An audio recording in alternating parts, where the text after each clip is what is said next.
Tell us a little bit about yourself, how you rose up to where you are now. Good evening. We're here with Broward County Mayor Dale Holness. Good evening, sir. How are you doing? Good evening, and I'm doing well, and thank you for having me on. And thank you very much for taking the time out of your busy schedule to stop by the Adams Brothers podcast. And thank you very much. And we'll just go right on in to our introduction. So just go ahead on and introduce yourself and tell us about how you got into politics and what led you up to being the Broward County mayor. So I'm Dale Holness, the mayor of Broward County, and my journey began a long time ago. From the age of 15, I can remember being engaged and involved in politics and talking about politics. But I can tell you that in 1976, I participated in my first campaign for the city of Fort Lauderdale with a man named Andrew DeGraffin Wright, the second Black person elected in Broward County. I was at Broward College at the time, and I walked in as a volunteer to help the campaign. And from there, I got further involved. At Broward College, I actually was on the student government body as a freshman senator. And that led to my volunteering for Andrew DeGraffin Wright campaign. And further, when Jesse Jackson ran in '83, I was out helping register voters with a friend of mine called Ed Phillips. Ed Phillips was an organizer back then working with the union.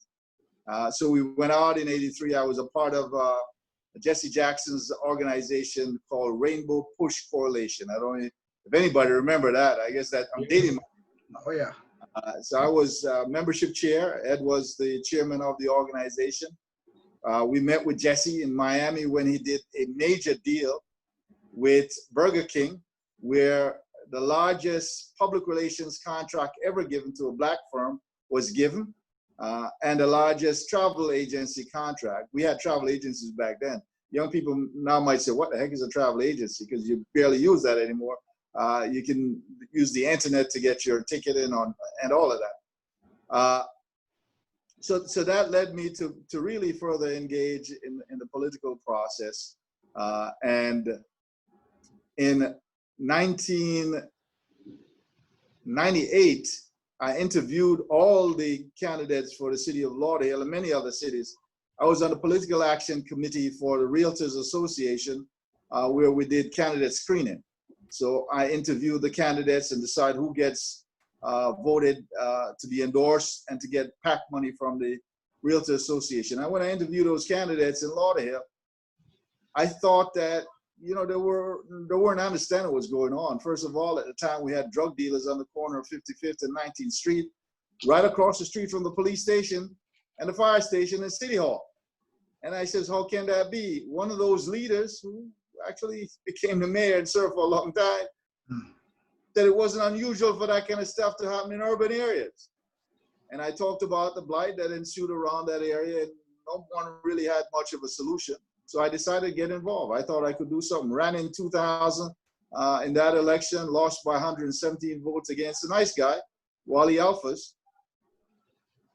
And, you know, kind of broke my heart a little bit, but I said, well, you know, I came that close, 170 votes, first time out the box. So I ran again in 2002. I was more disappointed, more brokenhearted, because I ran against someone who I believe should not be in public office. The person was such a bad person, and didn't like people that looked like me either. And yet she was serving in a city that was majority Black at the time, not overwhelmingly, still not to the extent that the voter profile was strong enough. We weren't engaged as much as a community. And then I says, you know what? I dust myself off. I lost that election by 335 votes. I came back in 2004, March, and again, Wally Alphas was up, and they thought I couldn't win because there was 2 other Black men running against this one white man. But I'd been so engaged in the community, doing some of the things that I thought that we should do, working to clean up 55th and 56th Avenue, going to all the commission meetings, being engaged and pushing an agenda. And I got elected with more than 700 votes to spare in that election, because I engaged within the white community and as well as in the Black community to let them understood what I was running for, that it was for all the people of Lauderdale. Started the Lauderdale Chamber of Commerce, got $100,000 for that chamber. Still an operational chamber now, pretty strong. Got $100,000 into education for the Lauderdale A+ education program. Got 56th and 55th Avenue cleaned up. Got rid of drug dealers on the corner of 19th and 55th. The city actually owned that property now and is about to build some affordable houses, nice looking houses on that corner. So from there on, I stayed engaged and ran in 2008, lost that election for the county commission, went back and won my seat for the city commission. And because I knew that there were some issues with the sitting county commissioner and there was some corruption stuff going on. And the next year he got taken out of office in 2009. And I ran again in 2010. Folks thought, oh no, he's not gonna win, because I was up against my good friend, someone I respected greatly. Because I'd run for the seat before. I filed early. I didn't know he was gonna run. That's Carlton Moore, a veteran person who passed away now. I supported him on all his campaign for the city of Fort Lauderdale. And I won the election with, I think it was 5 of us in the race. I got 39% of the vote. Carlton got 28%, and the rest was split amongst the other candidates. And here I am serving the people of Broward County. Wow, that's pretty impressive there. That's a nice little journey on to being the Broward County mayor right there, I'll tell you. Yes. And some disappointments along the way, but hey, look where you are right now. You know, you're in a powerful position right now. Grateful to be in a place where I can serve the people of Broward. And that's what we need. So we'll go ahead on into our first question. My first question to you, Mayor Holness, would be, what is the state of the county's finance during this pandemic? And will there be any layoffs due to COVID-19? It's a two-part question. Thank you very much for the question. So let me tell you this, that I'm very liberal in terms of social issues, but fiscally fairly conservative. I want to make sure the taxpayers get the most for their money. And we have a county administrator who agrees with that. We run a very efficient government in Broward County to the point where our bond credit rating is the best in Florida, except for one other county. Only one other county in Florida has that kind of bond rating, credit rating that we have. And only 9 others in the whole country have a similar bond rating, AAA across the board. So we were in very good shape coming into this pandemic, and we still got a good amount of reserve tucked away in many places. All our accounts had reserves. The area that we got hit the hardest is the airport. Severe downturn in revenues there. We tightened up a bit there, reducing costs, actually closing some terminals as a result of that to reduce our costs. The seaport got hit, but not as hard. And the rest of our revenue stream is going to be affected because we get some sales tax money through the state, but property taxes won't be affected this year. We now have to prepare for the upcoming years, especially. And here's what the conversation is that we're having. One, vacant positions we're not filling at this point in time because we have to make sure we hold costs. We don't want to let anyone go. That's not our intent. And during the last downturn, we did not. We actually had furlough days where some people didn't get paid for those days, but we kept everyone on. We wanted to make sure that people weren't put out of work. And we're going to look to do something similar if we have to. But also part of what I suggested that we didn't while I was there during the last economic downturn is we found employees who had reached retirement age, but weren't able to retire because they didn't have cash on hand. They didn't save. So I'm suggesting that maybe we might want to look at some buyouts for those senior positions, which would help to reduce our costs so we can not have to lay off anyone. That was something they did in Deerfield Beach back in 2011, and it works. I'm sorry, repeat that again.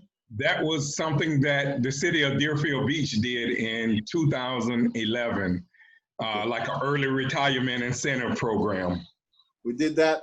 We did that in Lauderhill, actually earlier than that. We started on that process because I saw the downturn coming. Being in real estate, I saw where property value was dropping, and the largest chunk of our money comes from property taxes in government, municipal government. So we started on that process from about 2008, 2009, and we saw that pay off quite handily for us in order to save. And we saved a lot of money over a long period of time. Well, that's good. That's good to hear. And it's always good to, when it comes to laying people off, you always look at through attrition first. You know, if you're gonna have people retiring, that's a good way to save jobs, and that's a good way to that you're looking at it right now. Yes. Yes, and we also had another guest that would like to have joined us. I guess he's coming in right now. His name is Elgin Jones. He wanted to join us in on the meeting, so we're gonna let him in and see if he's ready before we go on to our next question. Yes.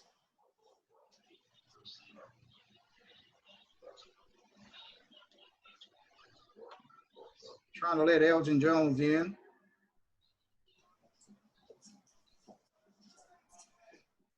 But that's a good answer there, Mayor. I like the way you answered that question there. Well, we have to be innovative. We have to be creative, and we have to find solutions. We can't put stuff off. We have to run a balanced budget. Right. I agree. Definitely have to be creative in times like this. You know, some people do knee-jerk reactions, and their first reaction is just to go to laying off employees, when at the moment we're already in a pandemic and people are suffering right now. So when you put people out in the streets, then that's only, you know, making the problem worse. Worse, yeah. So I'm glad the county, and I'm glad Administrator Bertha Henry is being creative, and everyone that's on the commission. I'm glad to hear that. And I joke with Bertha that you know, Republicans used to claim that they're fiscally conservative, but they threw that out the window in recent times. I says Bertha is fiscally conservative as Republicans ought to be, and I join her in being conservative. The people's money must be well spent. People work hard for their money. Those property tax dollars are high, and we can't just take that money and not make sure that we're giving a maximum return on the money that we get from them as we manage our government. Right. I see Elgin Jones in. Elgin, can you hear us? Elgin Jones, can you hear us? I hear his dog. That's my neighbor's dog. Somebody's dog. Yeah. Okay, Wayne, you could just go ahead on into your next question. I'll see if Elgin could come back on some other time, but go ahead. Sorry about that, Mayor. Okay. Mayor Holness, what are residents within the county saying to you, either by phone or email, concerning the curfew? Not just by phone and email, but in person. In person too. Yes. I'm called Dale everywhere. Okay, so they see me all over. But let me tell you what they're saying. They're saying that we take action in order to help stem this pandemic. But then there's also the others who accost me. It says I'm taking away their rights and liberties. So there's 2 or 3 different views on what we ought to do and what we're doing. The curfew was put in place because we have these parties that have been happening all over Broward County, where people are having 200-300 people in a house, no social distancing, no facial covering, and we see the result of that. And by and large, it's a lot of young people. And if you look at where the virus is now striking, it's striking the youngest of our community. Some probably feel that they're invincible, but they're not, because young people are also dying from that. So we put the curfew in to stem the tide of all those parties that we're having. We also close restaurants at 10 o'clock now, because unfortunately, some restaurants were acting as though they're bars and clubs, and they would have pretty much party there overnight. Many on Las Olas. In fact, we closed one of the famous ones on Las Olas for doing that, YOLOs. Yes. They didn't like it. They were upset that we did, but we did the right thing because we must protect the health and well-being of the people of Broward County. And the sooner we're able to beat this virus, the sooner we can get the economy revived again. If we prolong this much longer, many more businesses are going to go out of business. And we can't afford for that to happen any more than is already being done. So we have put in place some strong measures for enforcement, following the rules, and you'll see more enforcement coming. It's going to be stronger because each of us have a personal responsibility to fight this virus, which means we wear facial covering, and I got mine right here next to me. Okay, I wear it all the time. I'm not like them other guys, especially the one in the White House that pretends this thing ain't real. It's real. Okay, people are dying. We're losing an average of 3 persons a day in Broward County. Our hospital is filled with people. We're almost at we're at 90% capacity pretty much right now, just under 89.5% for our ICU units. If we don't slow down the spread, we're going to have our hospitals overrun, which means you and I, if we have an emergency and need to go to get a hospital bed, might not be able to find one. That's true. And our hospital personnel, our nurses and our doctors, they're stressed and stretched. And it's very difficult on them. We're now having to bring in medical personnel from other parts of the country. We had 100 came into Memorial Hospital. Broward Health is looking for some others because the personnel that we have they're wearing out. Mm-hmm. And that definitely was one of my questions about the hospital beds. You answered that. Facial covering, social distancing, don't gather in large groups is the key. Of course, washing and sanitizing your hands and not touching your eyes and nose is very important also for us to beat this virus. The scientist says if we follow these simple measures, we could cut back the spread of the virus tremendously. Mm-hmm. Absolutely. And I got another question, Mayor. At this point into the pandemic, 5 months into it, the pandemic was declared by the World Health Organization in March of 2020. Do you believe many of the businesses in Broward County will be able to stay open with stability after this is all over?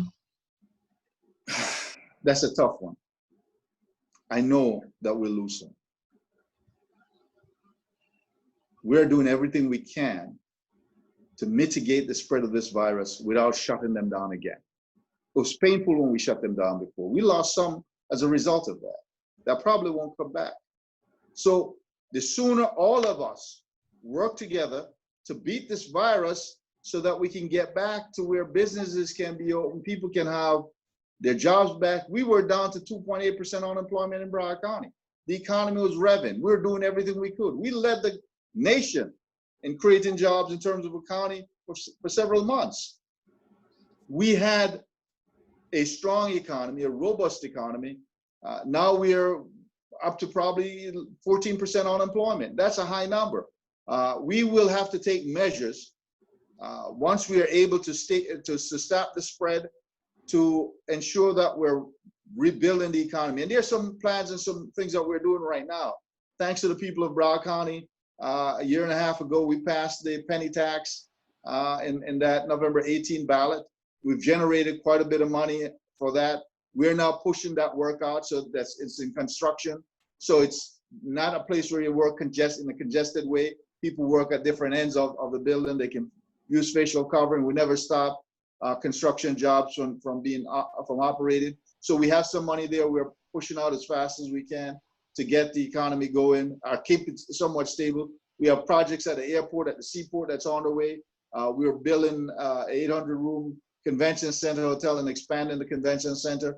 We had the funds in place to cover the costs from bonds that we had done just after I got sworn in last November. I signed a large amount of bonds. We borrowed quite a bit of money to get these projects on the way. So we're going to use that. Now the climate has changed because of the drop in revenues from tourism, which has been severely impacted. We are not necessarily going to be able to bond those dollars and get the money in now to build an 800-room hotel right away. We're going to have to delay that a little bit, but the convention center is on the way because we have the money already signed off on to do that. And you touched on the tourism. That was definitely one of my questions. My next question was, what do you expect the impact will be on tourism if this pandemic continued until the end of the year? It's already been devastating. I just mentioned to you that the revenues are not there for us to bond. The projection now is changed to build that 800-room convention center hotel, which would help us tremendously. We're bringing tourism in. I'm very keen in understanding the need for that. And there are several things we're going to have to do once we beat this virus. I actually do an event annually called Florida's International Trade and Cultural Expo, where we bring people in from around the world. Last year, we had 60 countries represented, over 2,000 people in attendance. We need to look also, as we rebound, to the multicultural tourism market that's sometimes often overlooked, which is minorities, Blacks and Latinos and other groups, to entice them to come to Broward County. We already do quite a bit with the Sun and the Sand. We need to build a cultural experience for people to come and enjoy, because people are now traveling more for cultural experiences than just visiting the Sun and the Sand. We need to have something that's sustainable. We need to build on that. So that's something that we'll continue to look to do as we go forward, being innovative, being creative, finding solutions to the issues that we face to rebuild the economy. Okay. All right. Okay, my next question for you, Mayor Holness. We interviewed several sheriff candidates, and I asked them about spot shotters. Yes. And they all pretty much said the same thing, that they would be in favor of spot shotters if the funds were in the budget for them. My question to you, sir, would be, will you fight for money to be put in the budget for spot shotters? And I'm specifically asking you about Deerfield Beach, because we want them here in Deerfield Beach. Will you be in favor of putting money into the budget and for spot shotters in Deerfield Beach? So let me tell you this, I am in support of it, but I got to explain the budget process to you. Deerfield Beach is a city that generates its own revenue, controls its own budget. To have shot spotters in Deerfield Beach would mean Deerfield Beach needs a budget for that. Because though the sheriff office police Deerfield Beach, it is on contract with the Broward Sheriff's Office that they do this. So the money that runs law enforcement in Deerfield Beach actually comes out of Deerfield Beach's budget.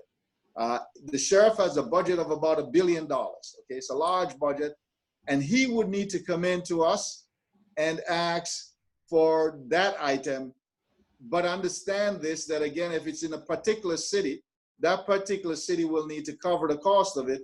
Unless it's in the unincorporated area, then it would be the counties who manage that as a municipality who would need to come up with the money. And I can tell you that we're doing something, not shot spotters, but we're doing some hotspot videos where we put in cameras up and where we call hotspots, where there's a lot of crime occurring, drug sales, prostitution, and other things, so we can have real-time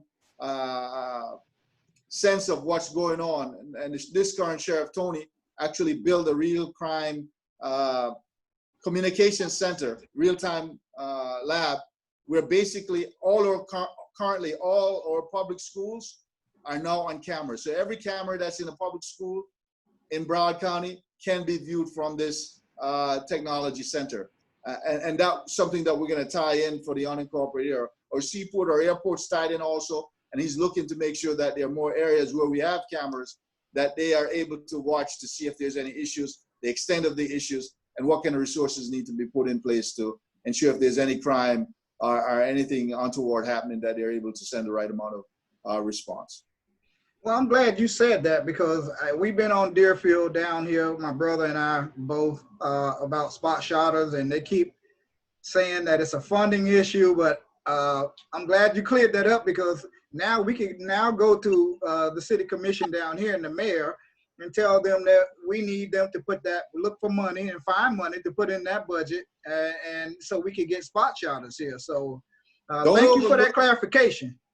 Don't overlook there might be grant funding available also. In Lauderhill, when I was there, I asked that we hire a grant writer. My first year, they told me no, they didn't need one. The second year, they didn't need one. The third year, I got it funded, and that grant writer has brought in excess of $50 million to the city because she's there to look for every grant possible that we can find to help supplement our funds. Lauderhill being a city that didn't have a large budget, revenue stream was low because property values weren't very high there, still not very high. So we had to find alternative ways of finding funds to supplement what the taxpayers put in the pot. We need we need that grant writer up here because we need an aggressive I don't think Lauderhill's going to give her up though. Jen Sullivan is remarkable. And we want a CRA in District 2 up here too. So whatever. So the CRA that you have now needs to be moved from where it is over to the section that now needs it. And you got to watch that CRA also so that money doesn't go to some outside developers who are not tying the community into development. A CRA is not a panacea, okay? And sometimes it's sold that way. There are CRAs that have existed that have not affected the indigenous community, meaning the people who've lived there all their lives never got anything out of it. Right. If you're going to put a CRA in, you must require that the jobs that are being created, that a percentage of that goes to the people in the area, that contracts that's going to be resulted from developments that happen there, that the people in the area, those businesses in that area be given preference to that, and that some funding goes to help those seniors who've been in that area for many years who are not able to repair and take care of the home so they don't get pushed out and bought up. Right, right. And we would love for the county to work with the commission here in Deerfield Beach in maybe sundown in the current CRA and bring it into District 2 because Mayor Holness, if you've been, I don't know when the last time you've been to Deerfield Beach, but we had a few changes, but not that many that I've seen. I'm 53 years old, and I've seen progress, not as much as we should, and we really should have had that CRA in the district that covers the central part of the city anyway. I don't know how that CRA was ever put on the beach. It was politics, I'm quite sure at some point, but if the county commission can work with the commission here, Commissioner Ben Preston in our district to get a CRA here, it would be greatly appreciated. So I can tell you that I've had commission conversation with past and current leaders in your city about doing just that. It's on them to bring a proposal forward. I will strongly support reallocating the funds that are now going to the East CRA into that area. We can work together to make that happen. But again, I'll tell you this up front. My conditions are going to be what I just told you. The people in that community must benefit from the dollars that are going to be spent from that CRA. Jobs that are created, a percentage must go to the people from that neighborhood. The contracting that's being done, preference should be given to any contractor or business that's located within that CRA so we don't push these folks out. Because oftentimes with these CRAs, what happens? Developers from outside comes in, buys up the land, they get the money, they build stuff, and nobody in the community participates in the economic output that happens. I'm not supporting that at all. And that's good. I'm glad you're putting those stipulations because, I mean, I'm not going to even say minority. I'm going to I always say the black folks should get a good majority of the work here. The CRA should benefit this community all the way around. And I'm glad that you're putting those stipulations on it. I'm glad of that. Thank you. The CRAs were done to end slum and blight. That's the primary purpose, right? Right. But let me tell you this. These folks think that you can end slum and blight by building a few big buildings somewhere.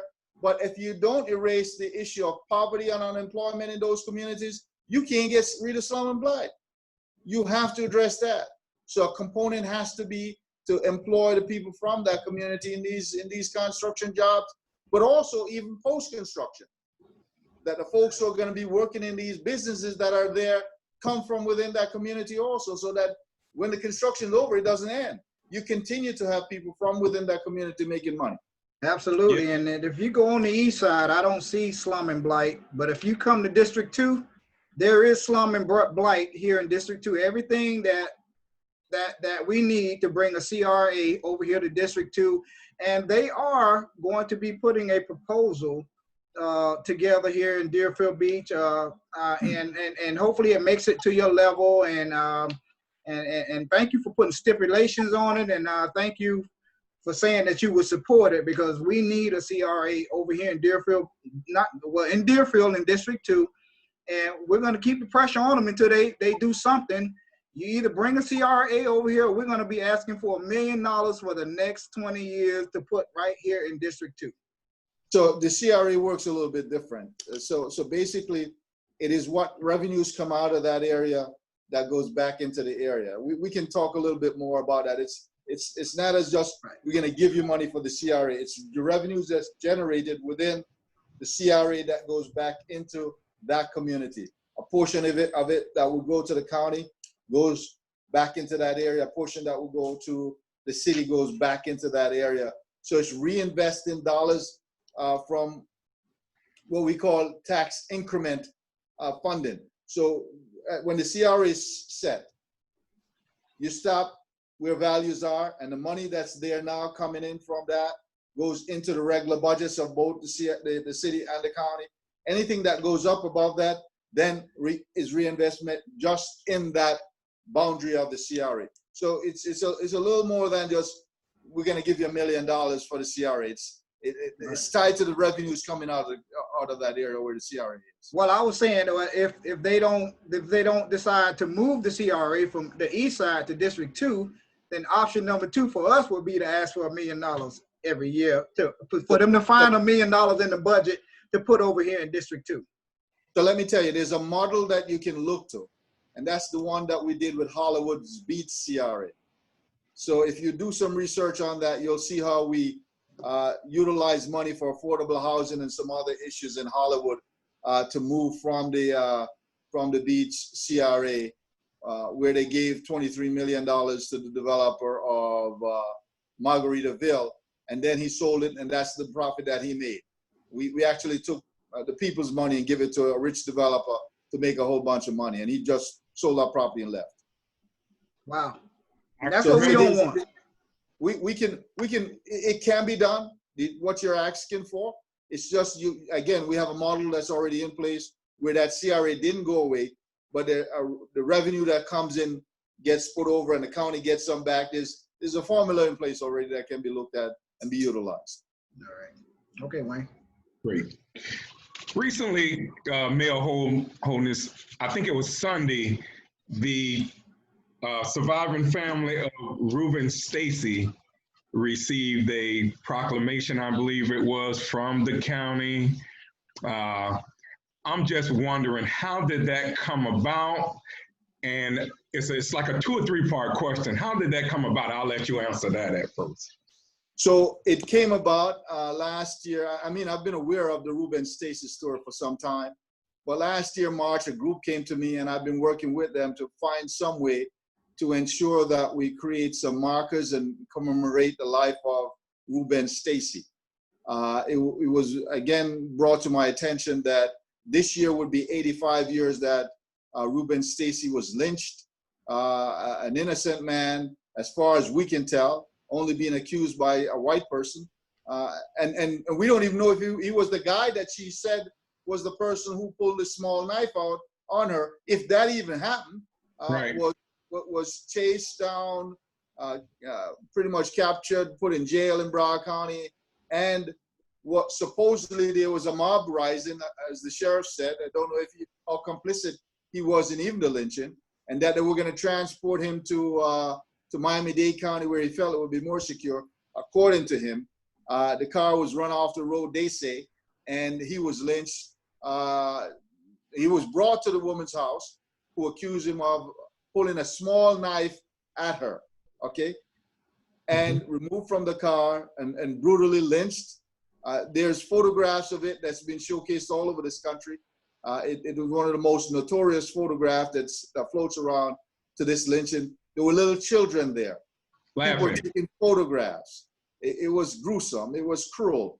So I thought it fit that on July 19th, which was the date back in 1935 that this occurred, that I should bring something forward to honor him. So we memorialized his name, his situation that occurred in 1935, so that we never forget.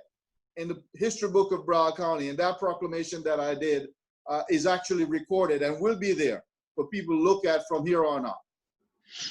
Yes, and that's a part of bringing about ending systemic racism. It's a part about truth and reconciliation.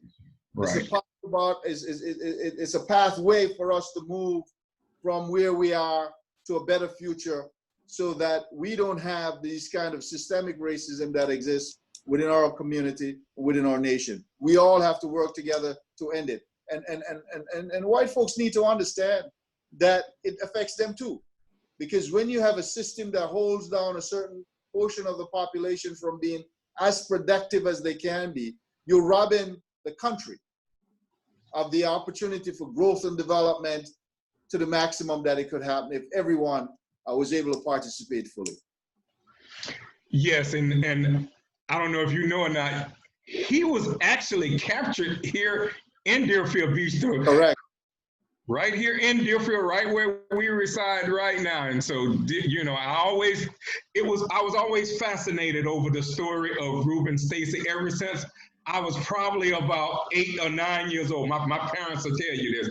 I used to ask questions and I used to read as much as I can on Reuben Stacy. And when I read that about 35 years ago, that he was captured right here in Deerfield Beach, that always stayed in the back of my mind. And I'm glad someone did something at the county. Also, I just wanted to ask, That's only the start. That's the start. That's good. How do you feel about reparations to his family, and reparations for African Americans in the United States? Definitely for the family of Reuben Stacy and other families that had injustices like that. I would say to you this, that it's something that should have happened a long time ago. Now there are a lot of folks who don't support, or there's some who support. But let's go back and look at the history of our country, the history of the world, in fact, because reparation is due to a lot of Black folks all over the world. Here in America, yes, we're dealing with that. But if you look at Haiti, they had to pay France for the liberation of those Black people. And it was complicit with America's input to make that happen. You freed yourself and you had to pay your master for your freedom after you're freed, after you kick them out. Now, when we look at the situation here in our country, the Japanese were interned for a short period of time. They got reparation. Nobody made a big fuss about it. No. So there needs to be something done to compensate many families who can trace their history back to slavery in this country, and for them to be compensated for it. But understand this, slavery didn't end the discrimination. Slavery didn't end Black folks being taken advantage of by the system, being paid low wages, being abused, being lynched.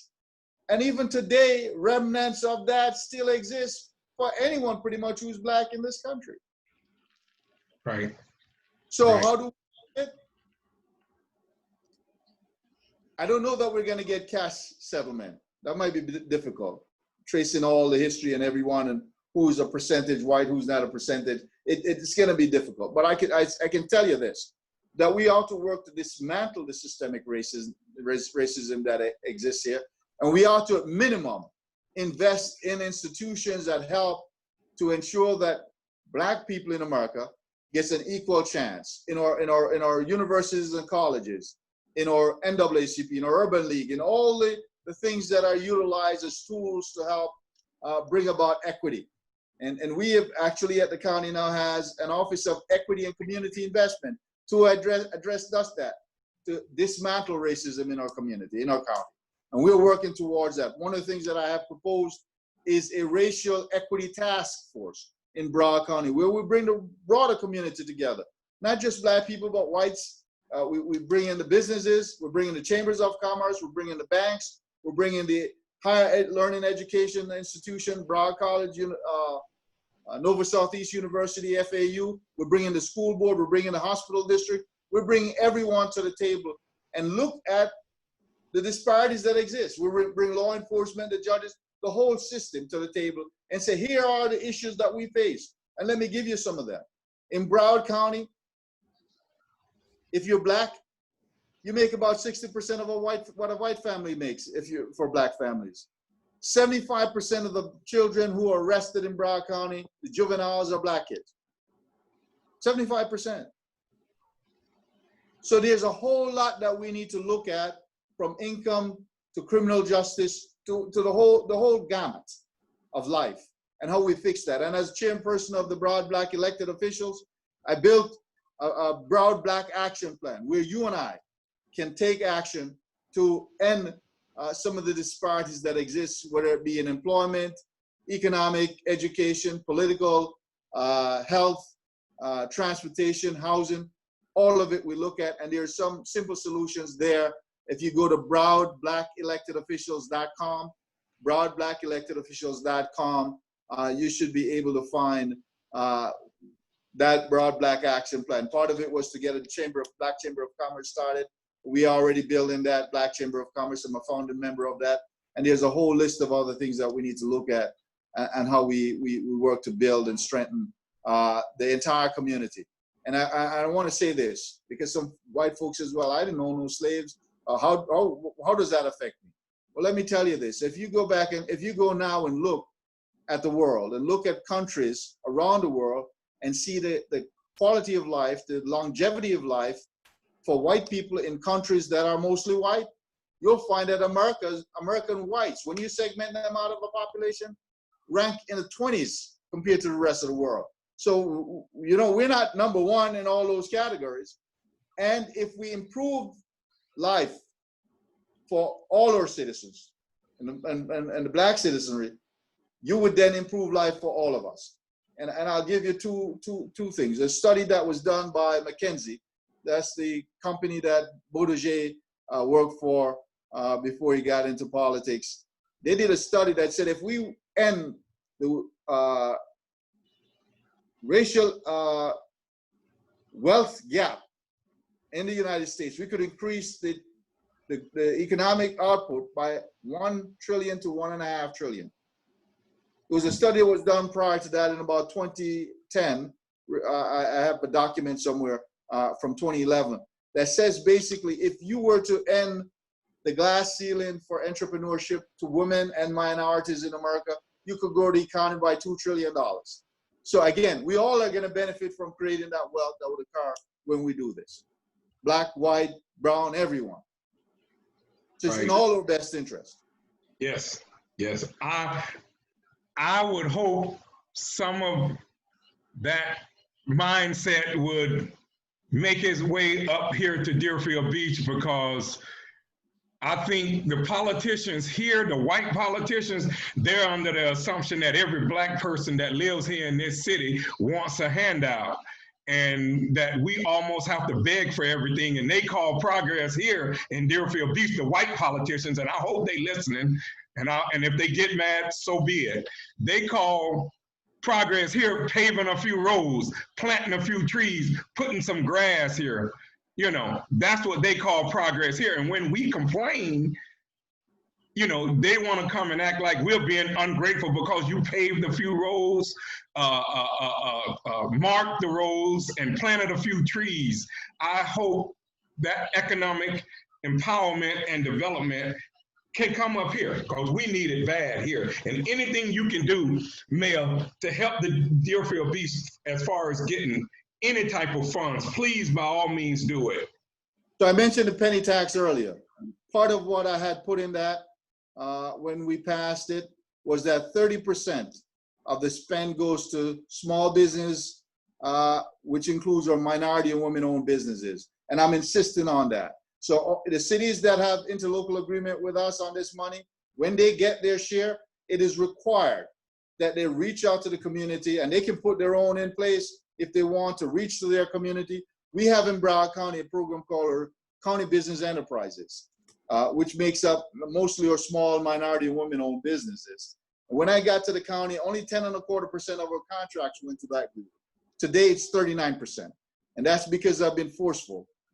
And my colleagues on the commission will tell you, I make no bones about it, that we ought to ensure that those who have been left out get an opportunity, and that we don't put stumbling block in their way by having criteria that's so onerous that they can't meet.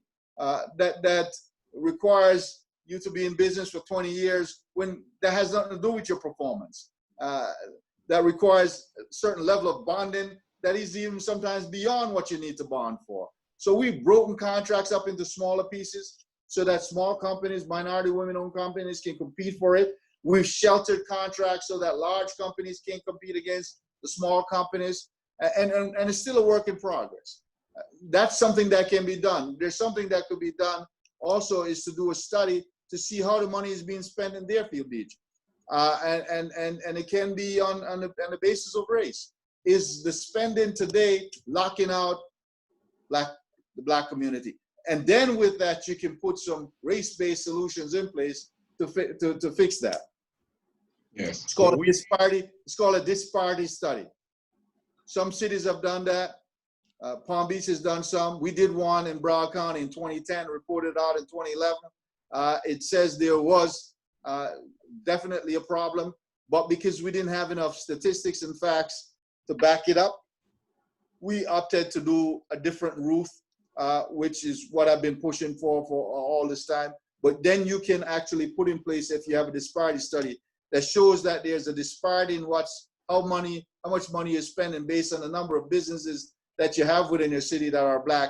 And if not enough money is going there, you can then defend it in the court of law to put a race and possibly gender program in place to fix that problem. Whenever you bring up race here, as far as economics and trying to get something done economically, it's like the politicians here, like I say again, the white politicians, they seem to get offended.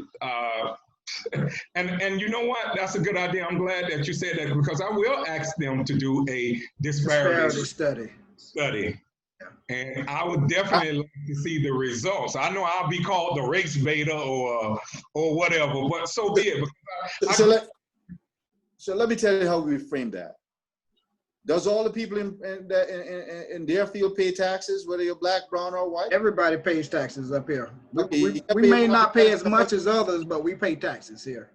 You pay a percentage. So if we all pay to the system, why shouldn't we all get some of the money back being spent? That's only fair, is it? That's all we're asking for. Okay. It's a pie. We only want our little fair share of the pie. We putting in. When it comes out, we ought to get some too. That's right. Yeah. Well, we're always told how much taxes we pay. And we don't pay as much as the beach. We don't pay as much as West Deerfield. But you still pay. Right. And I got emails right now where is it if you pay 10%, then it's 10% coming back in? Let me tell you something that created single member district in Fort Lauderdale, and it's gonna date me a little bit, but when Carlton Moore ran, just before he ran, he was president of the NAACP then, and the Hankerson sued the city of Fort Lauderdale, because here's what they used to create single member district, and so that Blacks could be represented in Fort Lauderdale. People don't know this. Many don't know. They did a study to see where the money was being spent that came into the city. And they found that the northwest area and the southwest area, where most of the Blacks live, were not getting the same amount of money they put into taxes, into the system, wasn't going back into those communities. So in order to fix that, they created single member district, and that helped Carlton win the election. Even though DeGraff and Wright had won once before, there was still not much opportunity for representation on that city commission. Okay. That's some good information there, Mayor. Thanks for sharing that. I've taken some notes here, so you provided some good information here. I've been around a while. I've been engaged for a while. Yes, you are. A lot of people don't know how deep I go into this community. Oh, yeah. I have another question for you. Essential employees are on the front line working during COVID-19. I'm an essential employee myself. I'm out there. I haven't missed a day from work. I've been on the front lines working to make sure the taxpayers got water and they got sewer. Every time they flush the toilet, everything is going where it's supposed to go.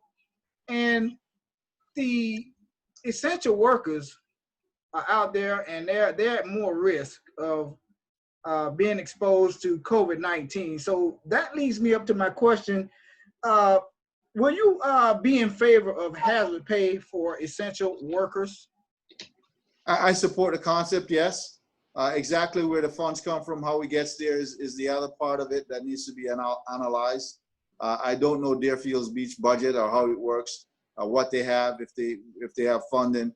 I know some of the CARES money that came down to some of the businesses kind of had some built in, especially for healthcare workers, where there could be additional funds in place to help pay some premium for those who are on the front line. Okay. All right. Thank you for that answer, Mayor. Go ahead, Wayne. This is the last question I have, and we don't want to take up no more of your time, Mayor. Do you think the Sheriff's Department getting rid of the community liaison department was a good idea? Because I know when up here in Deerfield, it was working good when we had a stem of violence here some years ago.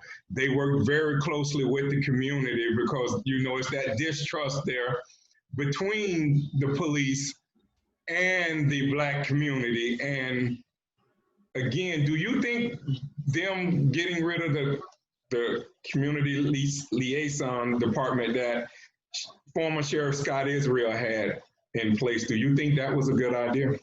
You're trying to put me out there to be the sheriff now? I guess I could duck from that question, but I won't. I could say you got to ask the sheriff that, but listen. We had him on here. I should have asked him. So let me tell you, let me give you the background as to what I know about this situation, okay?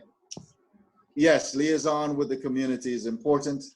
And I give you some of the rationale because I did talk to the current sheriff about it. I knew what was happening before, and I talked to that sheriff before. And actually, a couple of the people that are in there, people I knew that I kind of encouraged and got in before when Sheriff Israel was there.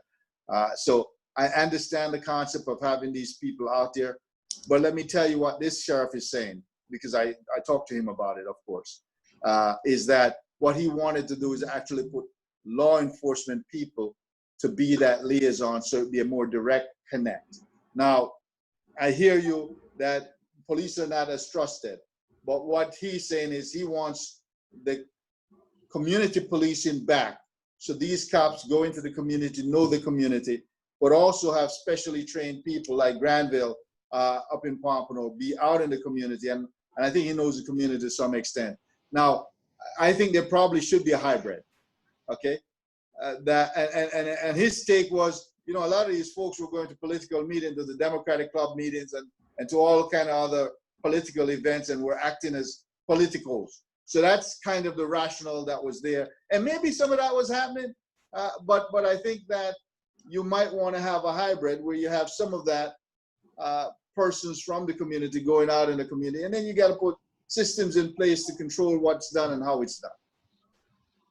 Yes, I definitely understand what you're saying, because I know they definitely made an impact when they were here in Deerfield Beach, and we had someone here that we can go and talk to where you did not have to deal directly with a policemen. And I know the concept, I think I understand the concept, what the sheriff is trying to do and what he's saying about political. A lot of them turned into political, But at some point, I hope, as you say, we can get maybe a hybrid back. Because I think we definitely need them here in Deerfield, because we have definitely had a surge of violence here in Deerfield Beach within the last two to 3 months, or at least the last year. And I know, like I said in the past, Mel, the community liaison department definitely worked for us. So, and I know Elgin was there for a while, and he did a good job because he was very connected. So I've been around. I know what's going on. Mm-hmm. Well, we tried to bring Elgin in, but he was having some technical difficulties with his phone over there, and we weren't able to get him on here. So maybe next time we can get him on, and I'm sure he'll have a question or two for you. Yeah, Elgin can be a tough guy. Elgin, oh yes, he can. Elgin's been around for a while. I know him. Now, my last thing I got for you, Mayor Holness, are you on the will your name be on the ballot this year? It will be. Okay. So it is. It is on the ballot. Because people already voted. Yeah. So is there anything that you would like to tell in your closing remarks, anything that you would like to tell the people of Broward County that about you, or anything that you would like to tell them? You have this floor. So I'll tell you this, I'm very grateful and humbled to be in the position that I am in to serve the community. I have a track record of accomplishments. I've worked, I've produced. I don't just sit in the chair. I do things to make things happen. There's a tremendous amount of programs that have been brought forth that I've done. I've put ban the box in place. I've pushed for civil citation so that our people don't get arrested for minor offenses. I've worked to build economic opportunities for our community. I've put in place a program with OIC to help those who are returning from jails get skill set development, and even hired by the county in a full-time pension job if they are able to go through a program for 9 months. Then those are people coming out of prison, out of jails. We have to work together to continue to build the community. Economic development is a critical part of what needs to be done. If you look at the disparities that exist across our community, once we fix that, we're going to have a much stronger and better community, a more resilient community, if we're able to fix that. And then also we have to deal with the fact that the criminal justice system is not working well, because unfortunately, if you're Black and you go before a white judge, you're likely to get 20% longer sentence for the same crime. In the state of Florida, Blacks make up 16% of the population, yet there are 50% of the people in prison. There's something wrong with that. There's so much that needs to be done in order to improve our community for all of us. I believe that because of where we are, we're in a strategic location in Broward County, being the center of the 6 million people metropolitan area in South Florida, with 3 international airports, 3 deep water seaport, a multilingual community that has connection to the rest of the world. We can sell more of our goods and our service to the rest of the world and create economic output. We can grow our small businesses here to become large national businesses and then bring money home. I ask that they continue to support me as I go forward to continue to build and strengthen Broward County, where I can bring people together across all socioeconomic, all racial and economic and ethnic backgrounds, businesses, and everyone, to strengthen our business community, to strengthen our households, and to make prosperity for all our people in Broward County. That is what I want to do, continue to do for us, as I've been doing for all these years. Well, there you have it. Broward County Mayor Dale V.C. Holness, thank you so very much for stopping by the hottest podcast here in South Florida right now, the Adams Brothers Podcast. Thank you so much for stopping by, and we know you're busy and you're doing interviews all over the TV stations right now. But thank you for taking your time out of your busy schedule and stopping by to speak with the Adams Brothers Podcast. And you're welcome to come back anytime you get ready. Anytime. Thank you very much. Thank you for having me. I look forward to continuing the conversation where we can probably pick on some specific topics and do something with that. And we're going to have some money to help our small businesses that are hurting, some rental assistance money also for those who are hurting. And when we get that finalized and the process in place, I would come back and talk to you more about how people in our community access those funds. Please come back, because I know a lot of people would definitely want to get that information, Mayor. Thank you very much. And have Broward a great County evening. Mayor Dale V.C. Holness, thank you, and have a good evening, sir. Stay safe, wear facial covering, socially distance, wash your hands, sanitize your hands if you can't wash them, because we're all in this together. Yes, we are. This pandemic has showed us that as humans, we're connected across ethnicity, across nations, across the entire world. We are tied together. When we help each other, we're better off for it. Mayor Dale V.C. Holness, thank you very much, sir, and enjoy the rest of your evening. Thank you. Thank you. Bye-bye.